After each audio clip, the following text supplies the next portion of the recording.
जदि आपणकर गैस पेट फाँपा आदि समस्या रही थाए ताहले मन रखु को 5टा खाद्य आपण खाइबे नहीं किंबा कम खाइबे जोटा आपणकर अत्यधिक मात्रा रे गैस करेबो आउ को 5टा खाद्य खाइले आपनको बहुत कम परिमाण रे गैस हबो।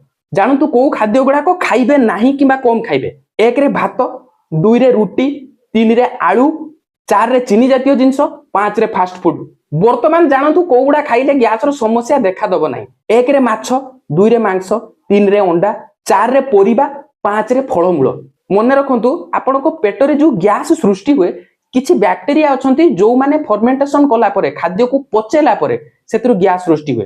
किछि खाद्य अछि स्टार्च जोथिरे अधिका अछि से खाद्य गुडा को पेट रे जेते अधिक परिमाण रे पसिबो ओभर फर्मेंटेशन हे जाय। ओभर फर्मेंटेशन हैला माने अत्यधिक परिमाण रे गैस सृष्टि हुए।